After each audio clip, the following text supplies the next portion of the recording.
The stagecoach lurched to a stop in front of the dusty general store, and Delilah Porter pressed her gloved hand against the scarred side of her face, her heart hammering so hard she thought it might break through her ribs. She had traveled over 1,000 miles from Philadelphia to Los Alamos, New Mexico, all because a man named Russell Harmon had written her the most beautiful letters she had ever received. Letters that spoke of loneliness and hope and the vast desert sky that seemed to stretch on forever.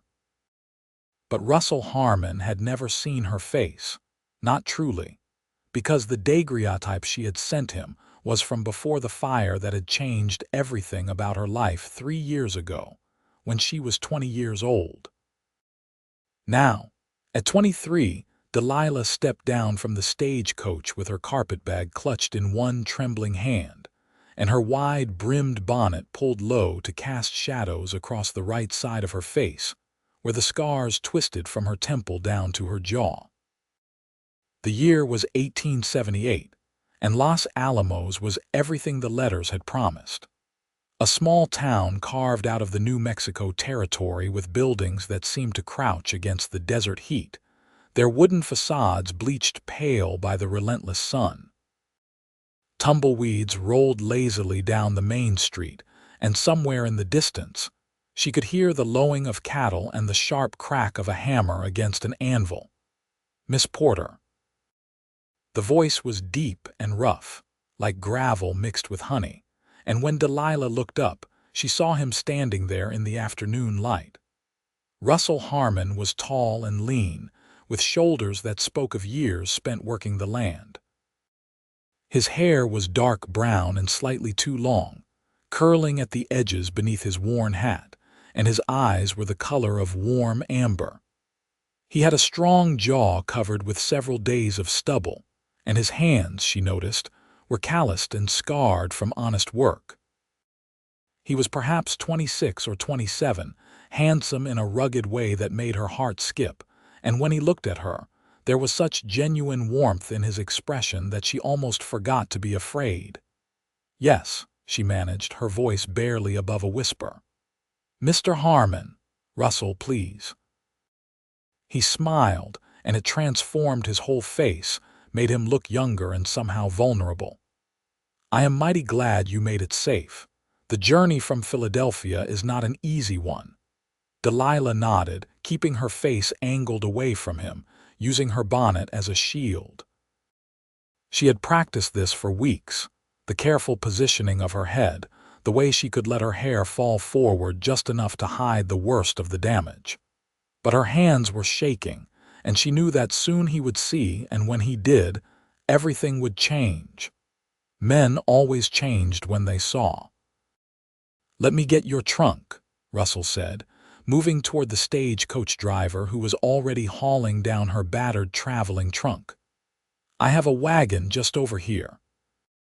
My ranch is about an hour outside of town, but I thought maybe you would like to get something to eat first. Rest a bit after all that traveling." "That would be kind," Delilah said, though the thought of sitting in a public place where everyone could stare made her stomach clench with anxiety. Russell paid the driver and hefted her trunk onto his broad shoulders like it weighed nothing at all. Delilah followed him to a wagon hitched to 2 sturdy horses, and he loaded her belongings with practiced efficiency before turning to help her up onto the seat. His hand was warm and steady when she took it, and for just a moment, their eyes met. She saw something flicker in his expression, curiosity perhaps, or confusion about why she kept her face turned away, but he said nothing, just made sure she was settled before climbing up beside her. They drove to a small restaurant that seemed to be someone's front parlor converted for public use.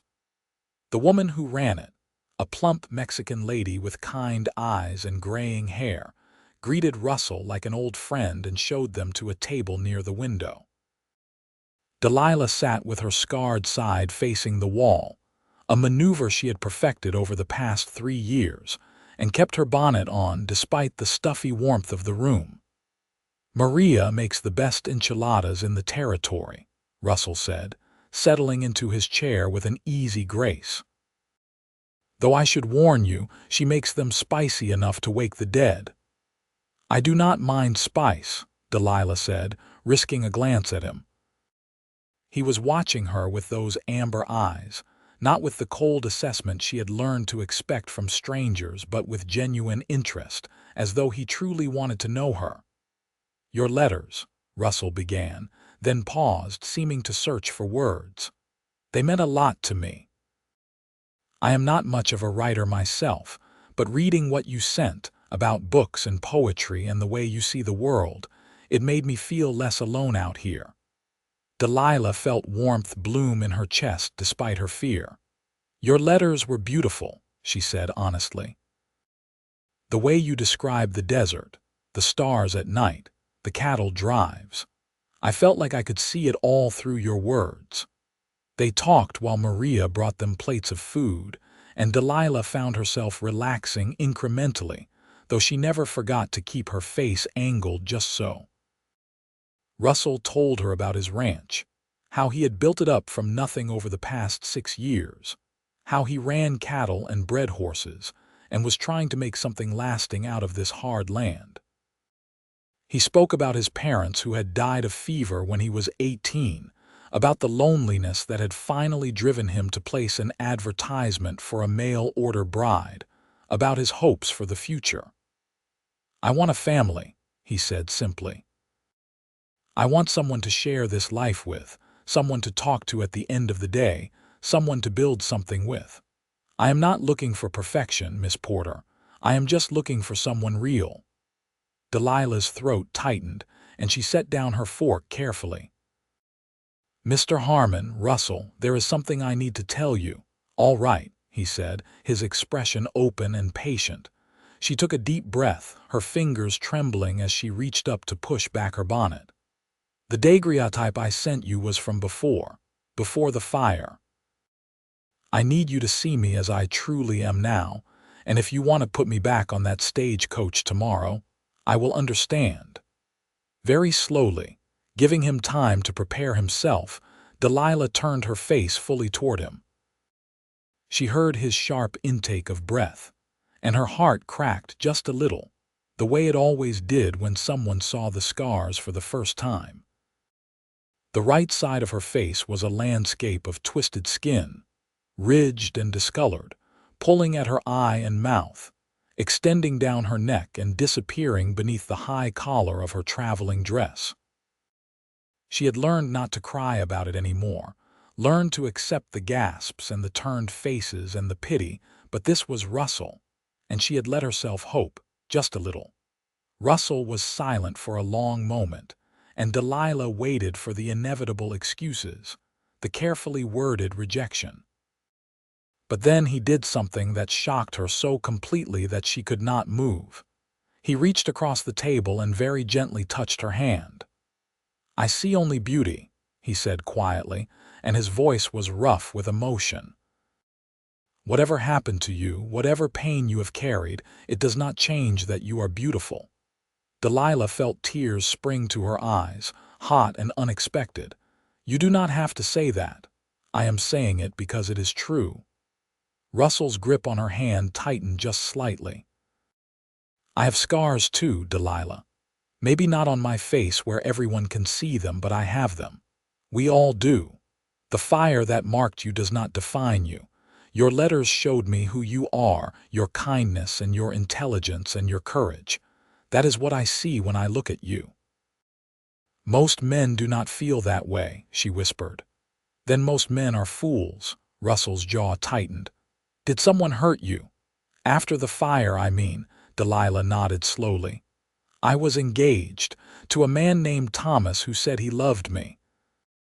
But after the fire, when I came out of the hospital, he looked at me once and said he could not marry someone so damaged. His mother agreed. They broke the engagement, and after that, everyone in Philadelphia looked at me differently. I was the poor, disfigured girl, the object of pity. I could not bear it anymore. He was a coward and a fool," Russell said flatly, "and he did not deserve you. They sat there for a moment, hands joined across the table while the sounds of the restaurant flowed around them. Maria came by to refill their coffee, and if she noticed Delilah's tears or the scars on her face, she said nothing, just smiled warmly and moved on. "I want you to know something," Russell said after a while. "I am glad you came. I know it must have taken tremendous courage to travel all this way not knowing what you would find. But I meant what I said in my letters. I am looking for a partner, someone to share my life with. If you are willing to give us a chance, then I would be honored to have you as my wife." Delilah searched his face, looking for any sign of deception or false pity, but all she saw was honest sincerity. "You truly mean it." "I do." Russell smiled, that warm, transforming smile that made her heart flutter. "Now, eat your enchiladas before they get cold. Maria will never forgive us." They finished their meal in a more comfortable silence, and then Russell drove her out to his ranch. The landscape changed as they left town, becoming more rugged and beautiful. The desert stretched out in all directions, painted in shades of red and gold by the lowering sun, and mountains rose in the distance like ancient sentinels. The sky was enormous, bigger than anything Delilah had ever seen in Philadelphia, and she understood now what Russell had meant in his letters about feeling small and infinite all at once beneath that vast expanse. The ranch itself was modest, but well maintained. There was a main house built of adobe and wood, a barn, several corrals, and a few outbuildings. Russell helped her down from the wagon and carried her trunk inside. The house was simple and clearly the domain of a bachelor, with sturdy furniture and few decorations, but it was clean and the windows let in the beautiful evening light. "I know it is not much," Russell said, setting her trunk down in what was clearly the bedroom, "but it is home." "It is lovely," Delilah said, and she meant it. There was something honest about the place, something that spoke of hard work and integrity. "You can have the bedroom," Russell said quickly. "I will sleep in the barn until we are properly married. I figured we could talk to the preacher in town in a few days, give you time to settle in and make sure this is what you want." Delilah felt a rush of gratitude for his thoughtfulness. "Thank you." That night, after Russell had shown her where everything was and made sure she had water for washing and blankets for the bed, he left her alone. Delilah stood in the small bedroom, looking at her reflection in the cracked mirror above the dresser. The scars seemed particularly vivid in the lamplight, but for the first time in 3 years, she did not feel the usual crushing shame. Russell had looked at her, truly looked at her with all her damage visible, and he had seen beauty.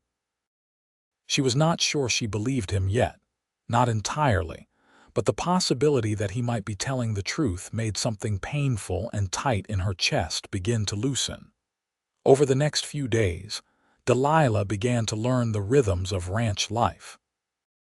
She woke early to make breakfast, surprising Russell with her ability to cook, despite the limitations of the wood stove and the sparse kitchen. He taught her about the cattle and the horses, introduced her to his 3 ranch hands who lived in the bunkhouse, and treated her with respectful courtesy, even when they noticed her scars. There was Miguel, a quiet man in his 40s who had worked with Russell since the beginning, and 2 younger cowboys named Jake and Thomas who were brothers, both in their early 20s and full of good-natured energy. Russell was patient and kind, never pushing her, always giving her space to adjust. But Delilah noticed things about him too, the way he was up before dawn every morning, the careful attention he paid to every animal on the ranch, the quiet authority he had with his men. He was a good man, she realized, truly good in a way that had nothing to do with social graces or empty words and everything to do with actions and integrity. On the 4th day, they rode into town together to see the preacher. Reverend Sullivan was an elderly man with gentle eyes and a long white beard, and he agreed to marry them the following Sunday after church services. As they left the small church, Russell turned to Delilah with an almost shy expression. "There is a dance in town this Saturday night," he said. "It is just a small thing, the whole town comes out. I was wondering if you might like to go with me." Delilah felt her stomach clench. A public event with everyone staring at her. "I do not know if I am ready for that." "I understand," Russell said immediately. "I just thought, well, folks around here are going to be curious about you, about us. Maybe it would be easier to get the introductions over with all at once. Let them see that we are happy together." Delilah considered this. He was probably right, and hiding forever was no way to start a new life. "All right," she said quietly. "I will go." Saturday evening arrived too quickly. Delilah wore her best dress, a deep blue that brought out the color of her eyes, and she left her hair down on one side to partially conceal the scars. Russell, when he saw her, looked at her like she was the most beautiful woman he had ever seen, and some of her anxiety eased. The dance was held in the town hall, a large building that served multiple purposes for the small community. When they walked in, Delilah felt dozens of eyes turned toward them, and she instinctively pressed closer to Russell. He placed a protective hand on the small of her back, steady and reassuring. "Folks," he said clearly, his voice carrying across the room, "I would like you to meet Delilah Porter. We are getting married tomorrow after services." There was a moment of silence, and then Maria pushed forward from the crowd, beaming. "Welcome, welcome. It is about time Russell found himself a wife. Come, Miss Porter, let me introduce you to the other ladies." The ice broken, people began to approach.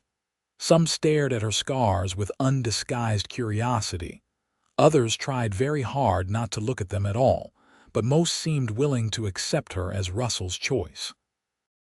The women, especially, seemed genuinely welcoming, perhaps understanding in a way that only those who had faced their own hardships could. When the music started, Russell led her onto the floor. Delilah tensed, remembering the last time she had attempted to dance, back in Philadelphia, when Thomas had refused to be seen with her. But Russell held her firmly, one hand at her waist, the other clasping her scarred hand without any hesitation. "I am not a very good dancer," he admitted with a slight smile. "Fair warning." Despite herself, Delilah laughed. "Then we will stumble through it together." They did stumble a bit, but it did not matter. What mattered was the way Russell looked at her, the way he held her like she was precious, the way he introduced her to everyone as his bride with evident pride. By the end of the evening, Delilah felt something she had not experienced in 3 long years: hope. The next morning, they were married in the small church with the whole town as witnesses. Delilah wore a simple cream-colored dress that Maria had helped her alter, and Russell wore his best suit, looking handsome and nervous. When Reverend Sullivan pronounced them husband and wife, Russell kissed her gently, carefully, his lips brushing against hers with a tenderness that made her eyes prick with tears. The wedding breakfast was held at Maria's restaurant, and it seemed like the entire town had turned out to celebrate. There were gifts, mostly practical things like kitchen tools and blankets, and there was music and laughter and dancing. Delilah found herself smiling more than she had in years, caught up in the genuine warmth of this small community that had accepted her so readily. When they finally returned to the ranch that evening, Delilah felt a flutter of nervousness. This was her wedding night, and while Russell had been nothing but gentle and respectful, she was acutely aware of the scars that covered not just her face but her shoulder and part of her chest. The fire had been merciless, and she had learned to hide the worst of the damage under high collars and long sleeves. Russell seemed to sense her anxiety. "We do not have to rush anything," he said quietly as they stood in the main room of the house. "I know this is all very new and I want you to be comfortable. I want to be a proper wife to you," Delilah said, forcing herself to meet his eyes. "But I need you to understand that the scars are not just on my face. They are worse, elsewhere." Russell stepped closer to her, his expression serious. "Delilah, I meant what I said that first day. I see only beauty when I look at you. Scars are just evidence that you survived something terrible. They do not make you less beautiful, they make you stronger." Very slowly, her hands trembling, Delilah began to unbutton the high collar of her dress. Russell watched, not with the clinical detachment or horror she had expected, but with gentle patience. When she finally let the fabric slip from her shoulders, revealing the twisted skin that covered her right shoulder and chest, she held her breath. Russell reached out and traced his fingers along the scarred skin, his touch feather light. "Does it hurt?" "Not anymore," she whispered. "Not physically, but it hurts to be looked at with disgust." "Then it is a good thing I am not disgusted." Russell leaned in and pressed a kiss to her scarred shoulder, then another to her neck, then to the corner of her mouth where the scars pulled at her lip. "You are beautiful, Delilah Harmon. Every part of you." That night, Russell made love to her with a gentleness and reverence that healed something deep inside her soul. He touched every scarred inch of her skin without flinching, kissed away her tears when they came, and held her afterward like she was the most precious thing in the world. For the first time since the fire, Delilah felt truly whole. The weeks that followed were a period of adjustment and discovery. Delilah learned to manage the household, to cook for the ranch hands, to tend the vegetable garden Russell had planted behind the house. She learned to ride, though the first few times she fell off and Russell had to help her up, both of them laughing despite her bruises. She learned the names of all the cattle, learned to recognize the signs of sickness in the animals, learned to read the weather in the shape of the clouds and the behavior of the horses. Russell was patient with her, teaching her everything she wanted to know about ranch life. But he also encouraged her other interests. When he discovered that she missed reading, he ordered books for her from Santa Fe, and soon their evenings were spent with her reading aloud while he repaired tack or carved small figures from pieces of wood. She read him everything from Shakespeare to dime novels, and he listened with genuine interest, sometimes asking questions that made her see familiar stories in new ways.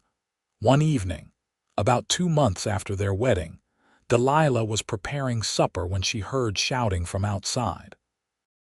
She rushed to the door and saw Russell and Miguel standing in the yard, looking at something in the distance.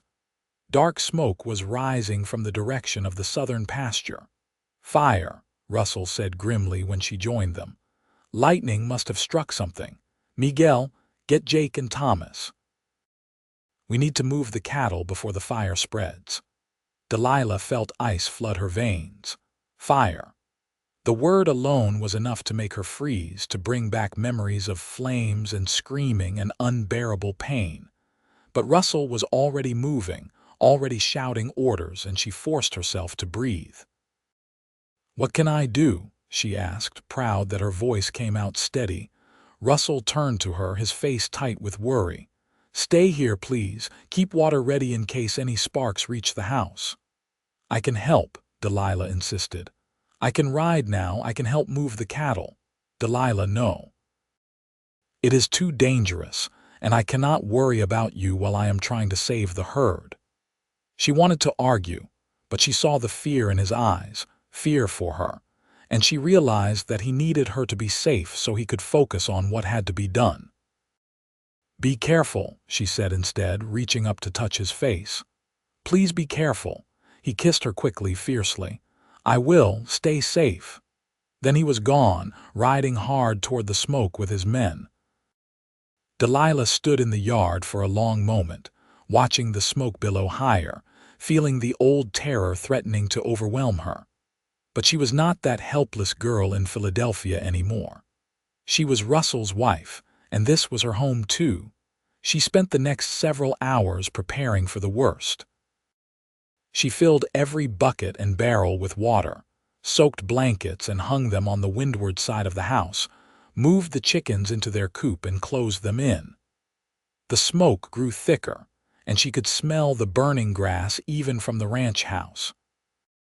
She kept herself busy, refusing to let the fear paralyze her, but her mind kept conjuring horrible images of Russell caught in the flames, burning the way she had burned. It was nearly midnight when she finally heard the sound of horses. She ran out into the yard and saw them coming, all 4 men blackened with soot and exhausted. Russell dismounted heavily and pulled her into his arms. "It is out," he said hoarsely. "We managed to turn the cattle and dug a fire line. It burned itself out against the rocks near the southern ridge." "You are safe," Delilah said, holding him tight. "Thank God you are safe." That night after Russell had washed and eaten, they lay in bed together and he held her close. "I was so afraid," he admitted quietly. "Not just of losing the cattle or the land, but of the fire itself, because I knew what it would mean to you, what it would remind you of." "I was terrified," Delilah said honestly. "When I saw that smoke, all I could think about was the fire in Philadelphia. But then I realized that fire does not have power over me anymore. It hurt me once, but it did not destroy me. I survived and I built a new life, and I have you." Russell kissed the top of her head. "You are the strongest person I have ever met." "No," Delilah said.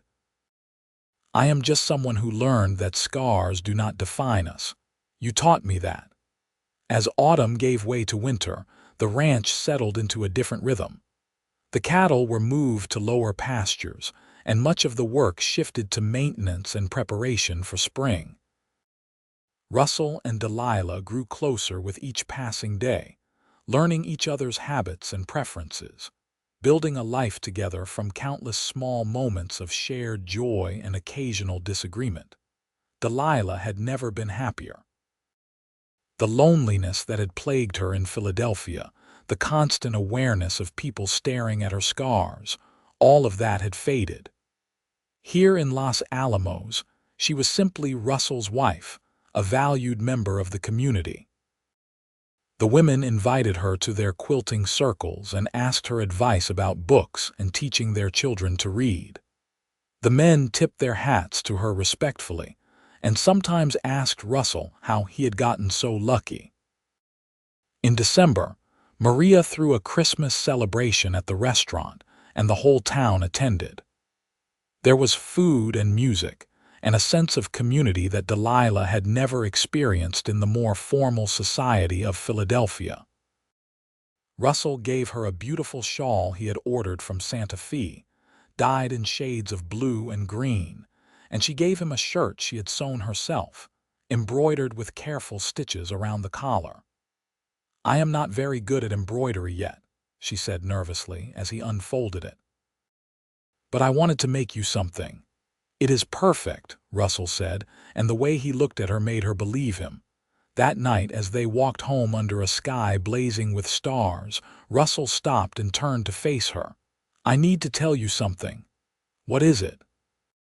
Delilah asked, concerned by his serious tone. "I am in love with you," he said simply. "I think I have been since that first day when you were so afraid but so brave, but I wanted you to know that it is not just affection or companionship. I am truly, deeply in love with you, Delilah." Tears sprang to her eyes. "I love you too," she whispered.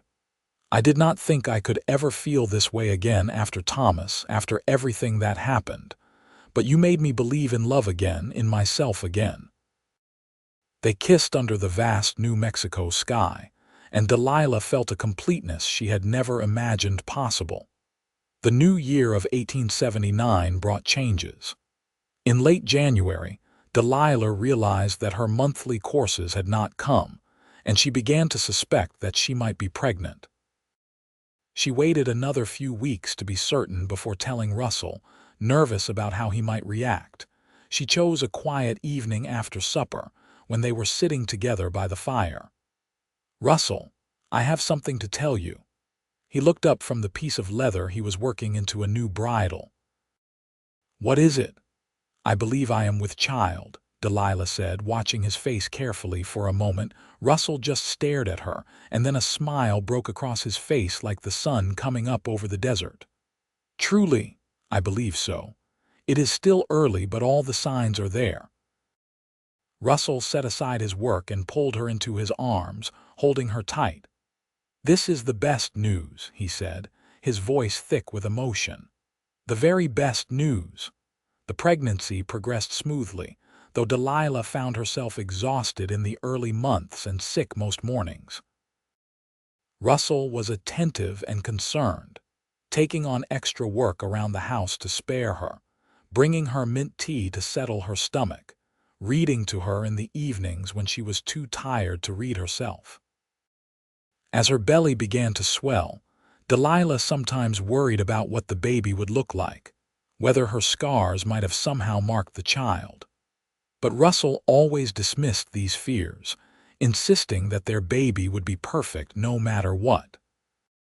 In late May, Maria came to stay at the ranch, bringing with her a younger woman named Carmen who served as the local midwife.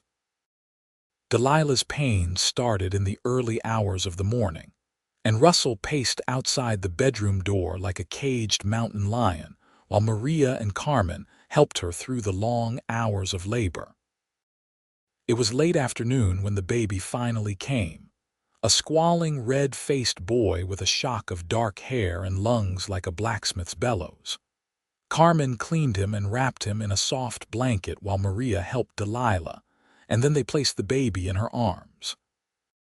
"He is perfect," Delilah whispered, staring down at her son in wonder. "He is absolutely perfect." "He has your eyes," Maria said with a smile. "Now let us bring in that nervous father before he wears a hole in your porch."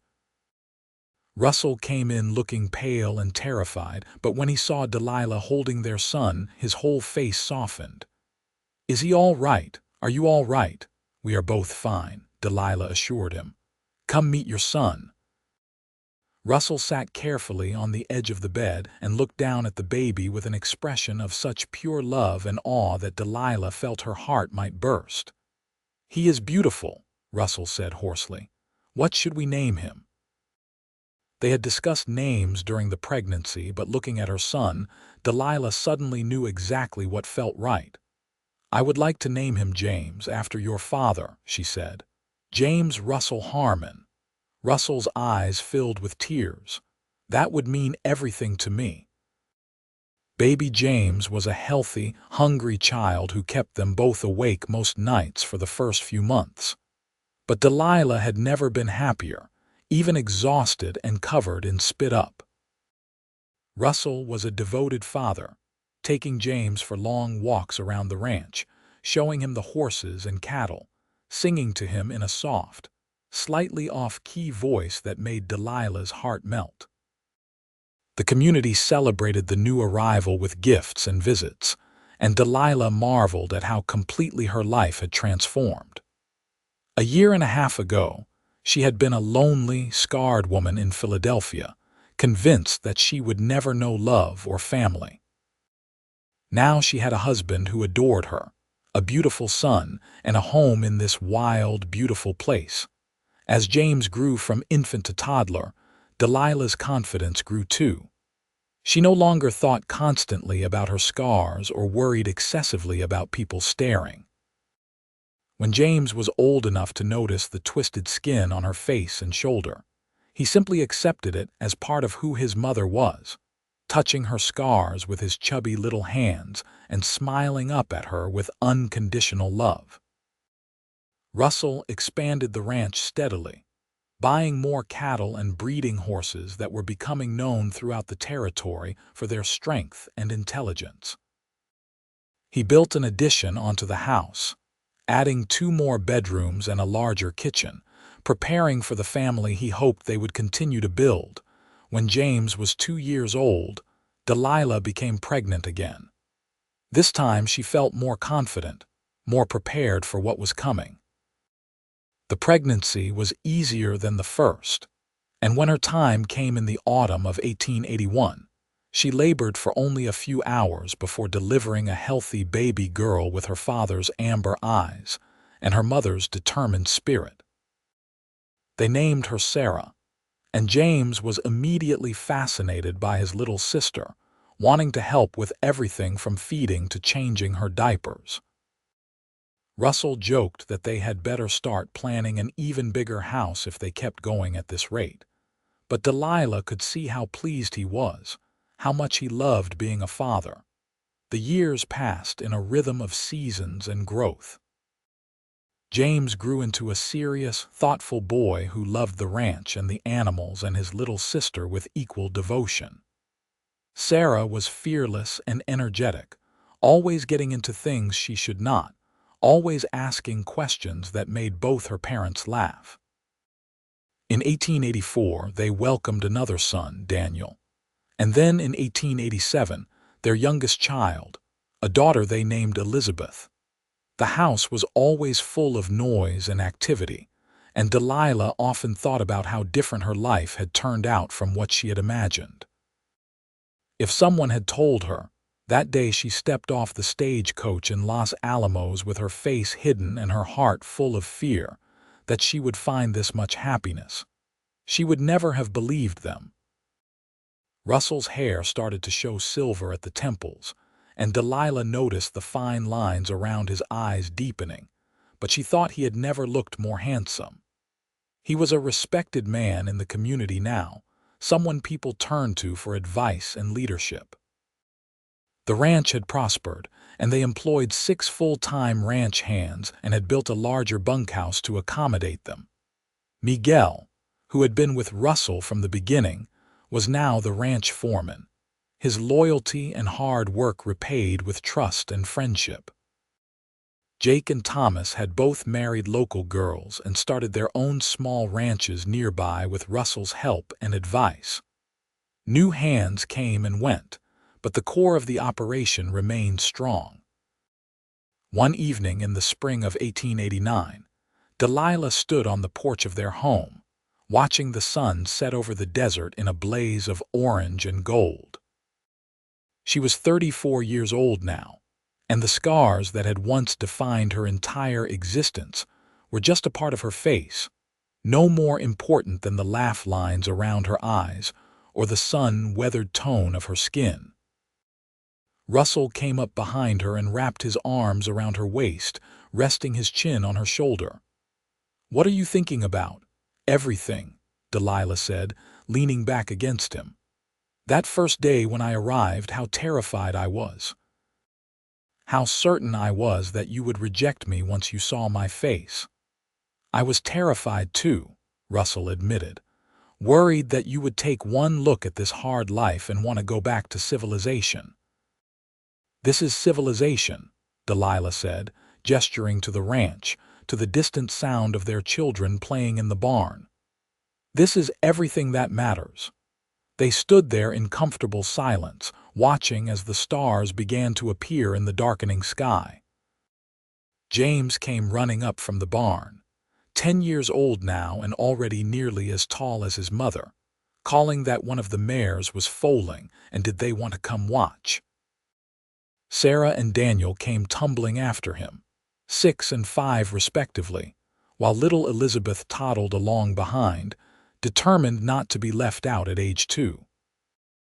Russell and Delilah followed their children to the barn, and together they watched as new life entered the world, a spindly-legged colt that stood shakily and immediately began to nurse.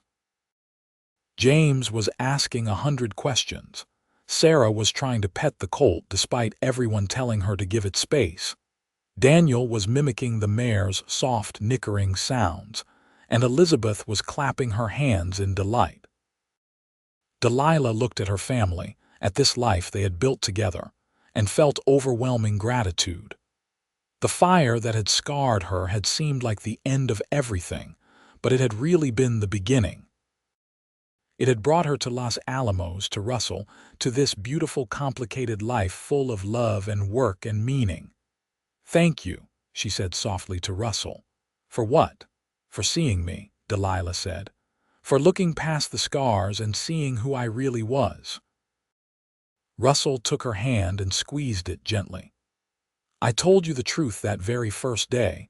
I see only beauty. I always have and I always will."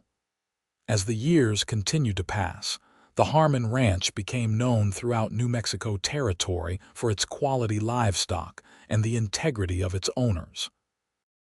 Russell and Delilah's children grew strong and capable, each finding their own path, but always returning to the ranch that was their foundation. James, at 16, was already an excellent horseman and showed every sign of taking over the ranch someday. Sarah, at 12, was a skilled rider and had her father's head for business, often helping keep the ranch accounts. Daniel, at 11, had a gift with animals that exceeded even Russell's, able to gentle the wildest horse with patience and kindness.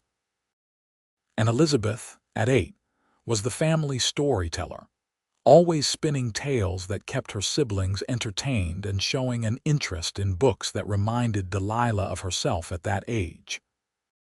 In 1895, when Delilah was 40, she and Russell celebrated 17 years of marriage with a party that the whole town attended.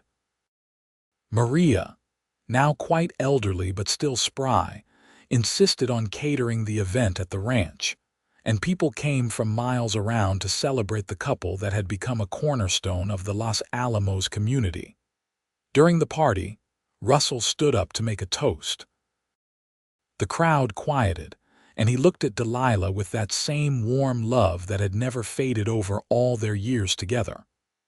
"When I placed that advertisement for a mail-order bride all those years ago," Russell said, "I was hoping for companionship, for someone to share this life with.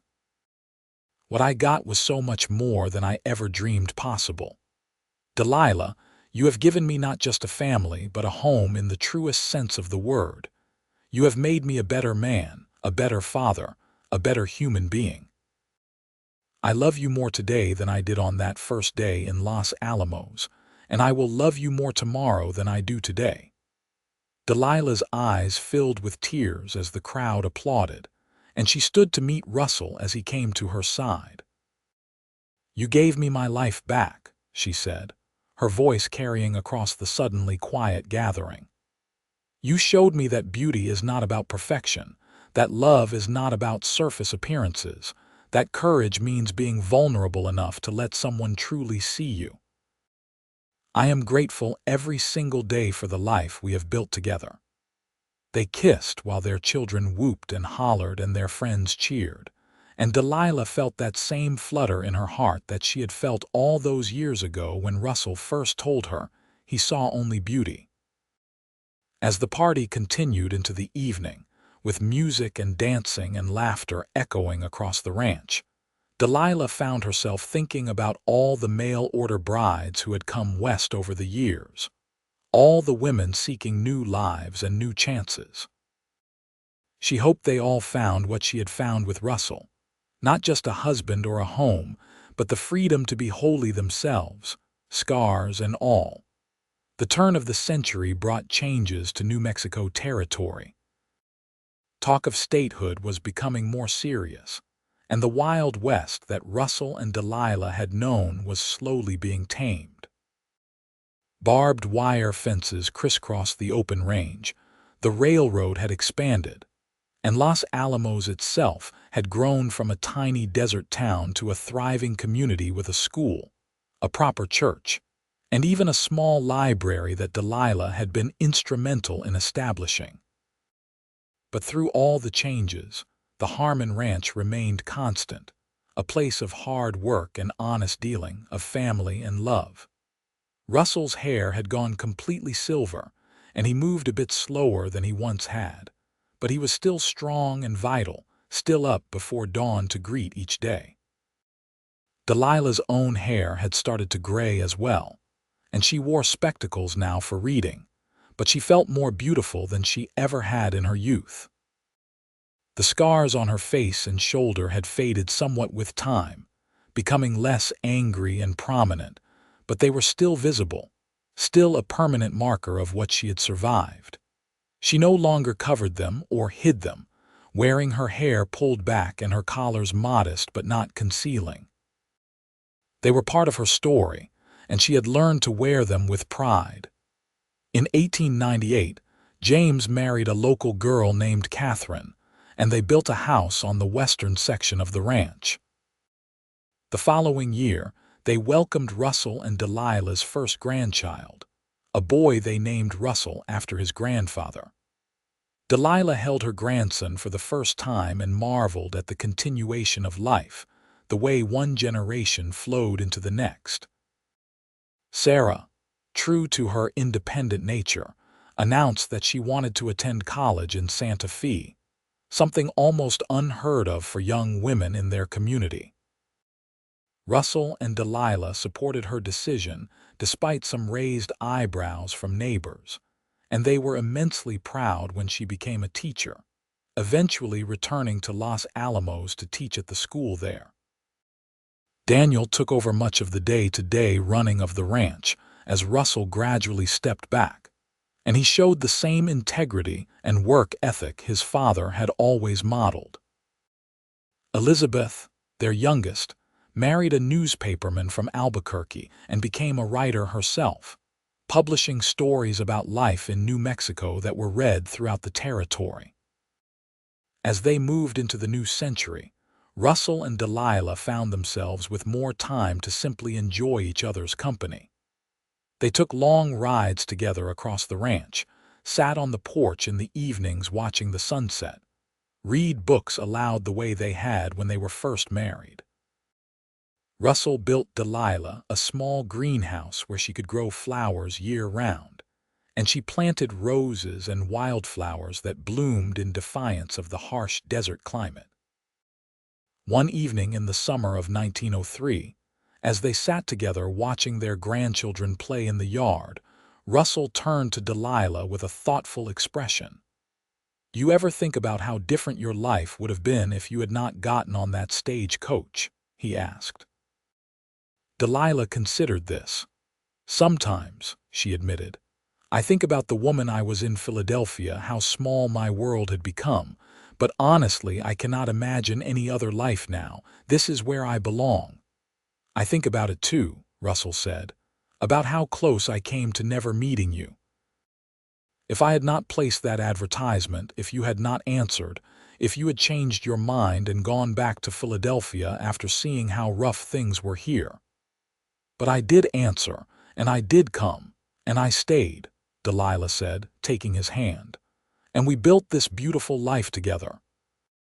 "We did," Russell agreed, "and I would not change a single moment of it."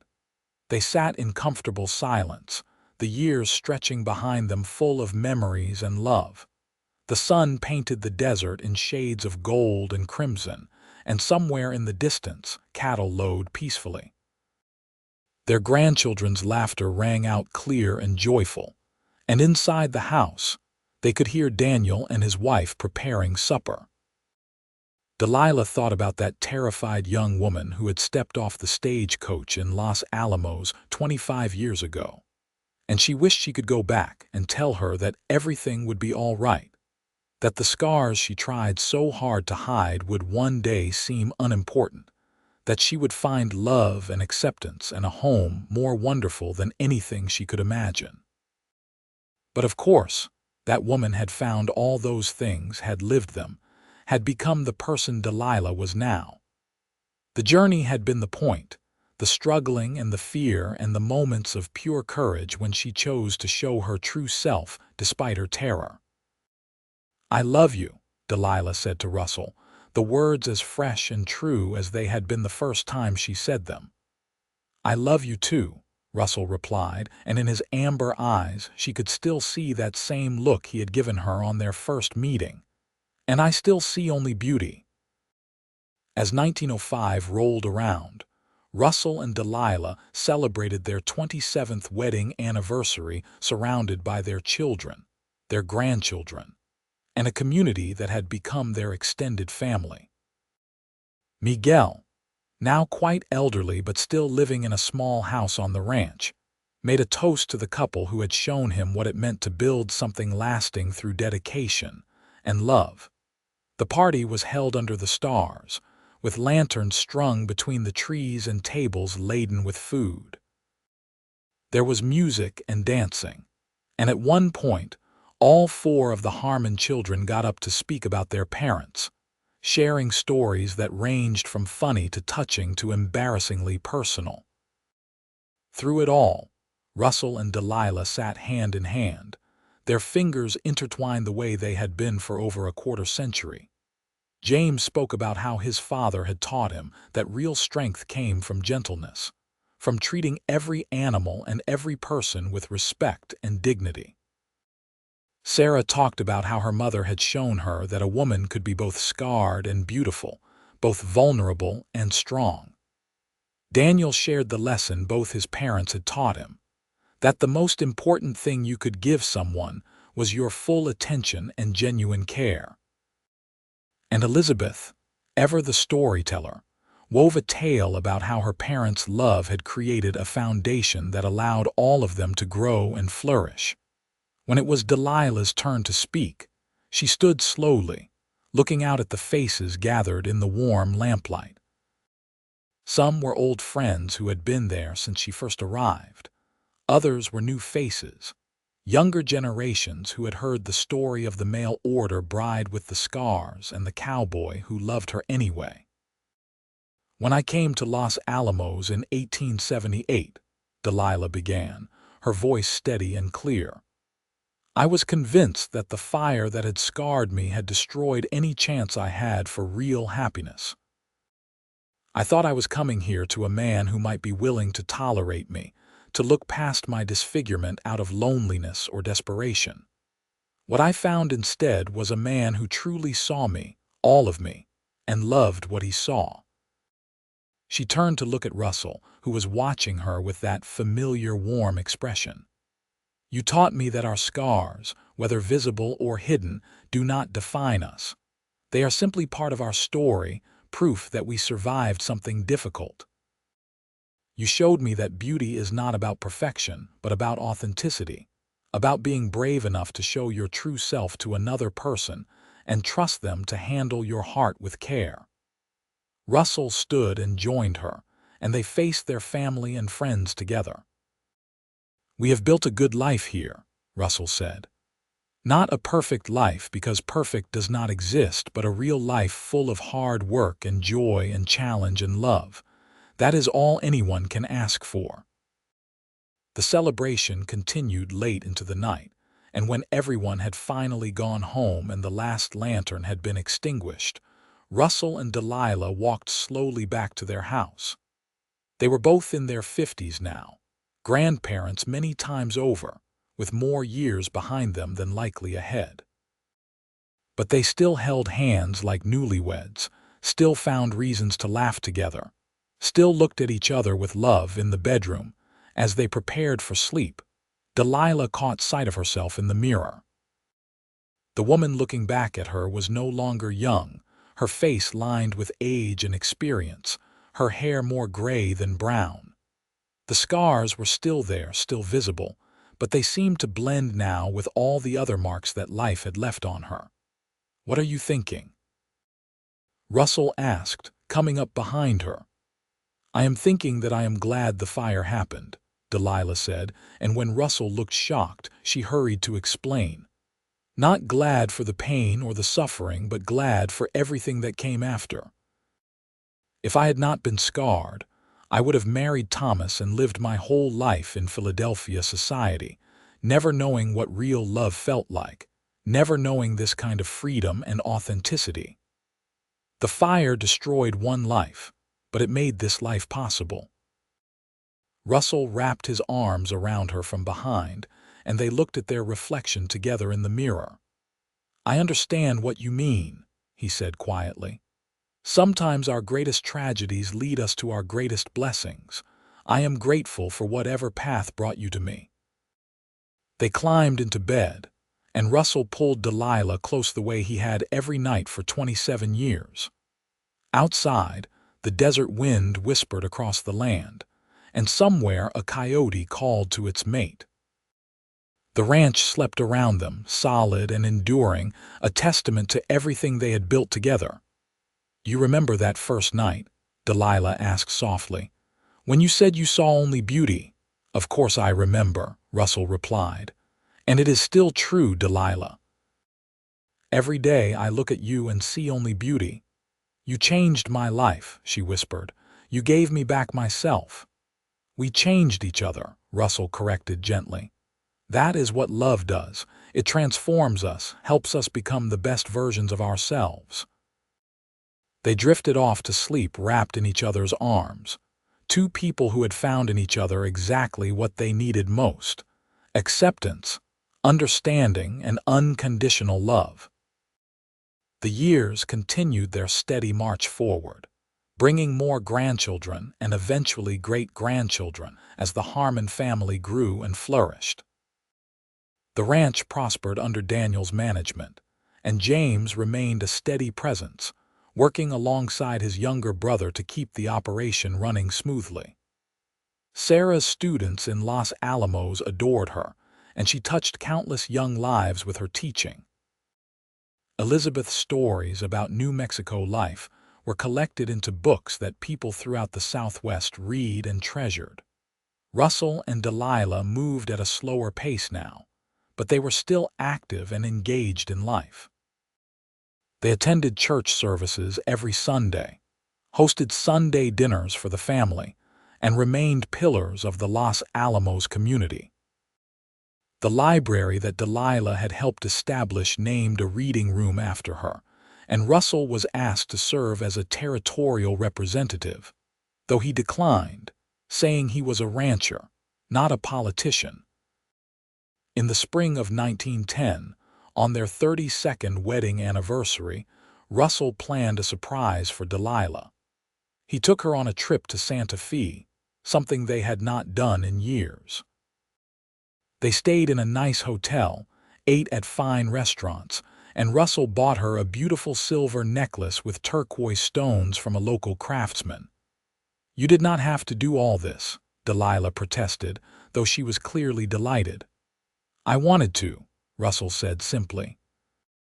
"I wanted to show you that even after all these years, you are still the most important person in my life.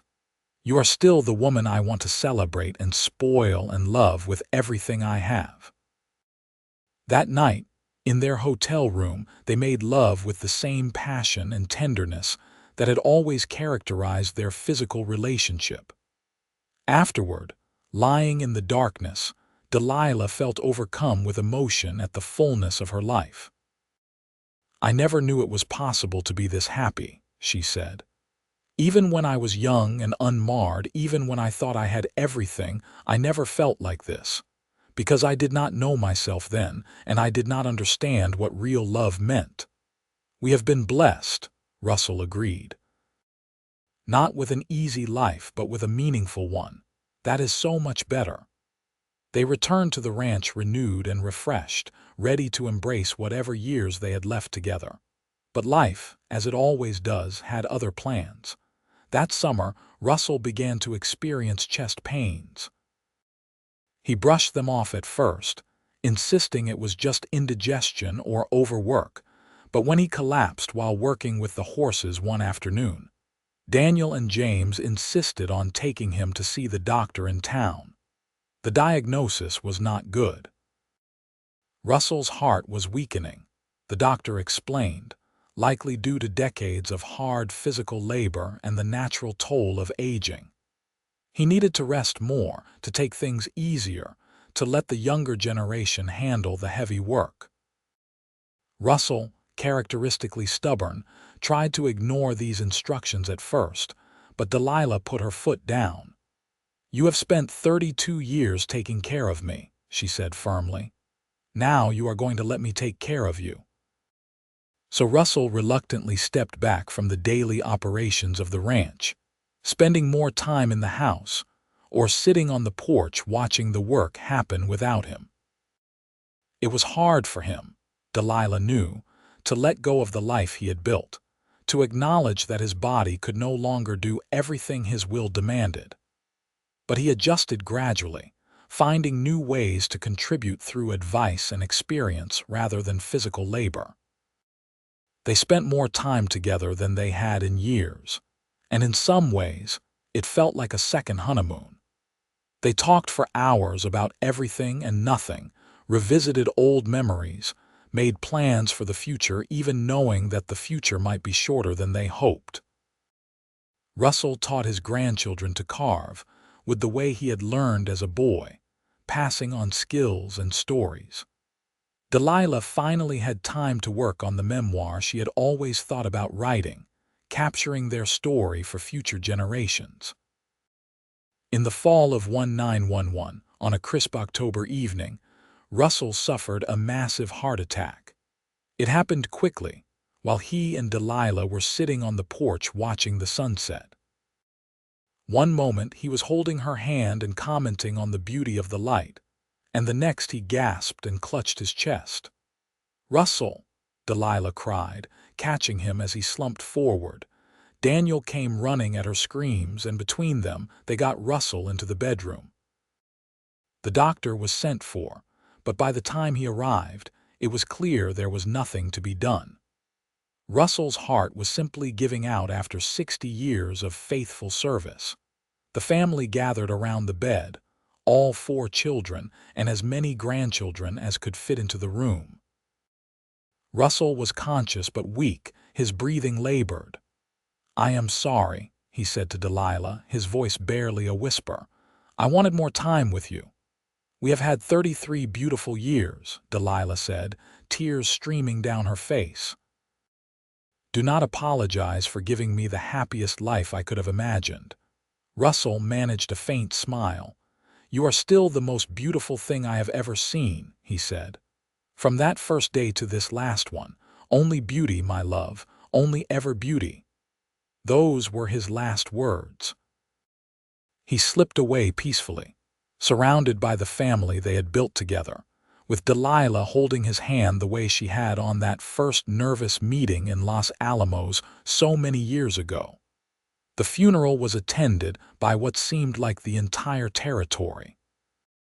Russell had touched countless lives through his integrity, his kindness, and his steadfast commitment to doing right. People came from hundreds of miles away to pay their respects, to share stories about how Russell had helped them or inspired them, or simply showed them what a good man looked like. Delilah stood beside the grave, flanked by her children, and felt the enormity of her loss pressing down on her. Russell had been her partner, her love, her best friend for over 3 decades. The thought of continuing without him seemed impossible. But as she listened to the stories people told, about Russell's generosity and wisdom, about the legacy he left in his children and grandchildren, and the ranch he had built from nothing, Delilah understood that he was not really gone. He lived on in all the lives he had touched, in the values he had instilled, in the love he had given so freely. The months after Russell's death were the hardest of Delilah's life, worse even than the time after the fire. She moved through her days like a ghost, going through the motions but feeling disconnected from everything. Her children worried about her, taking turns staying at the ranch to keep her company, but Delilah knew that this was a grief she had to work through on her own. Slowly, gradually, she began to find her footing again.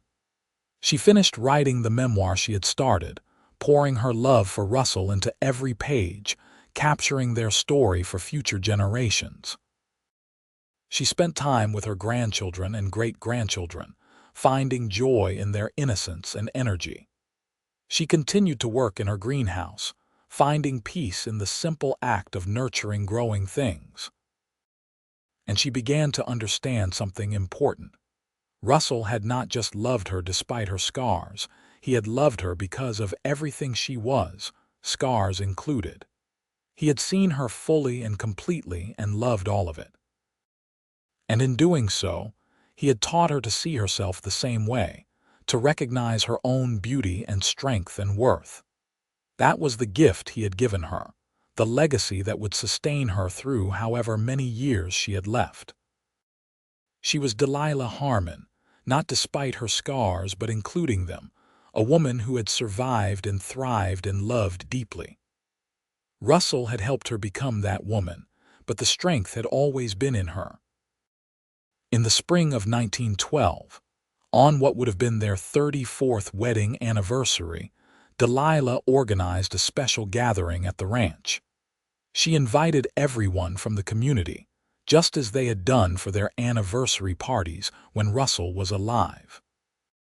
And when people asked why she wanted to celebrate without him there, she explained that it was not just an anniversary of their marriage, but a celebration of the love that had transformed both their lives. "Russell taught me something vitally important," Delilah told the assembled crowd. "He taught me that we are not defined by our worst moments, our deepest hurts, or our most visible scars. We are defined by how we respond to those things, by whether we let them destroy us or make us stronger."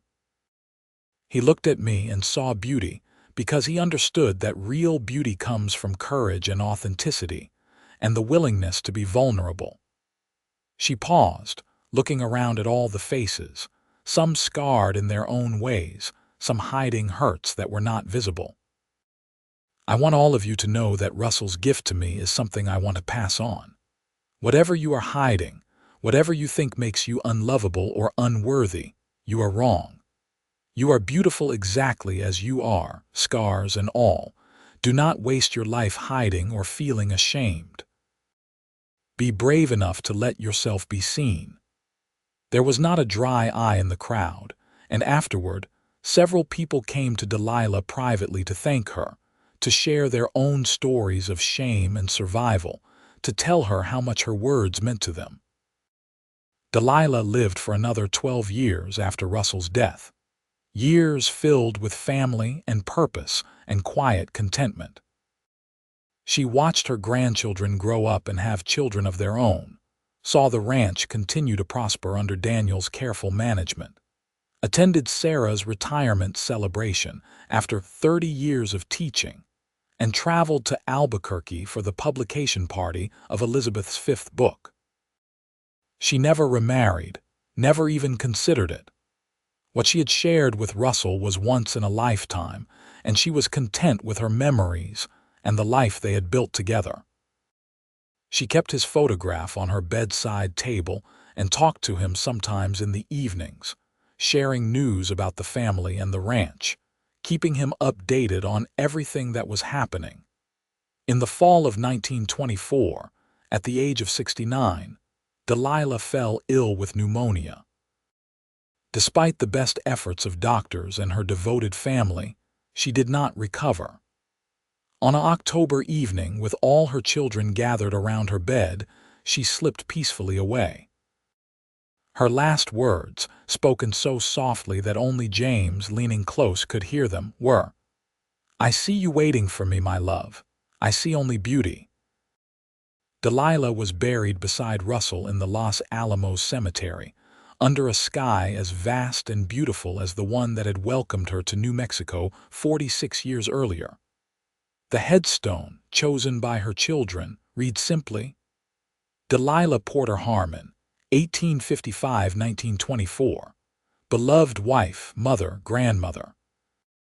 She taught us to see beauty in all things."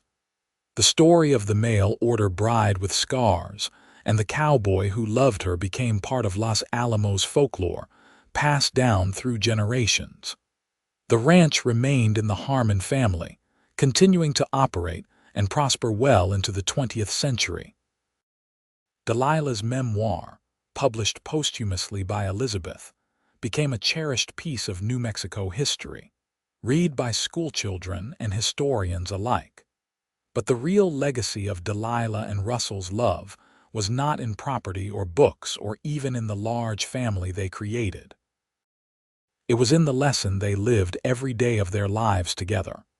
That true beauty has nothing to do with perfection, that real love sees beyond surface appearances to the essence of a person. That courage means being vulnerable enough to show your authentic self and trust someone else to treasure what they find.